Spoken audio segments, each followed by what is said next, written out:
On the night of December 7, 2023, in Cali, Colombia, a 14-year-old girl that had disappeared after going out to buy something in the store.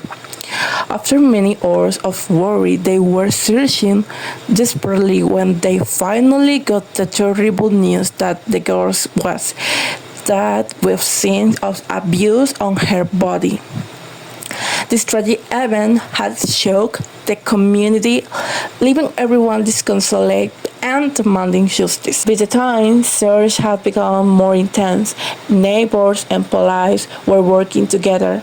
They had been searching all night, and as soon as December 8th dawned, they found the girl's body in a remote area outside of Cali. We left 2,000 pesos for her as usual, said Michelle Dayana Gonzalez's father. I always passed the money under her door every morning before leaving for work early. That day, I realized she hadn't seen, so I put the money on the table when she got home. She noticed that and said, "Those 2,000 pesos are mine? Can I have to buy some snacks?" I told her, "Go quickly, because we have to leave and you need to shower and change." She replied, "Okay, Daddy, I won't take long." She was the last time I saw my daughter. The main suspect in the case is a security worker who allegedly approached the girl while she was running an errand for her father. According to Daniel Waldron, commander of the Cali Metropolitan Police, the girl had been taken to a workshop the night before after she had gone out to buy some items.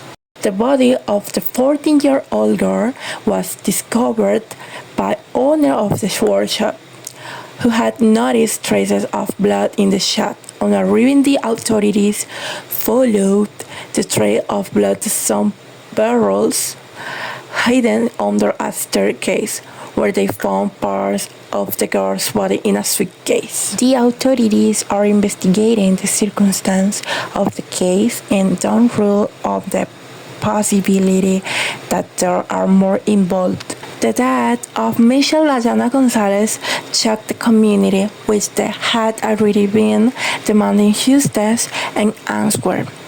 Authorities have continued their investigation and hadn't ruled out her possible suspects. Meanwhile, the goal was clear: to protect young people and ensure that such tragedies wouldn't happen again.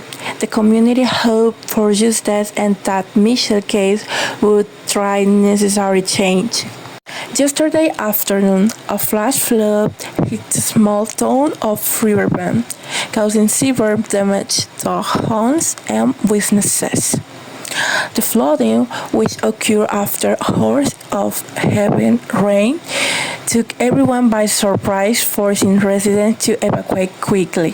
The flooding began around 3 p.m. after a nearby river had overflowed due to continued rains.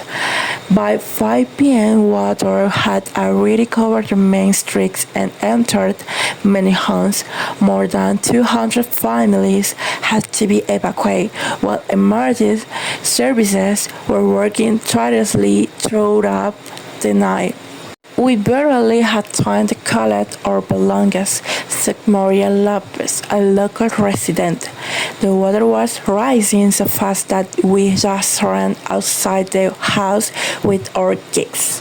Riverbend is a small town located near a river which had caused minor flooding in the past. However, residents say they has never seen anything like it before. The local government had invested in flood prevention measures 5 years ago, but they weren't enough to prevent this disaster. By the time emergency services arrived, the water level had already reached the windows of most homes. As the night wore, they managed to rescue several families who had been in their homes. At midnight, the water level began to recede, but the damage was extensive. Authorities are investigating the causes of the flooding and don't rule out the possibility that the city's drainage system needs additional improvements. They have also started an emergency fund to help affected families recover. Although the water had receded, the city faced a long road to recovery. Local authorities promised to improve flood defenses to prevent a similar disaster from occurring in the future, while the community has come together to support those who lost their homes. The city of Riverbend was determined to rebuild and move forward.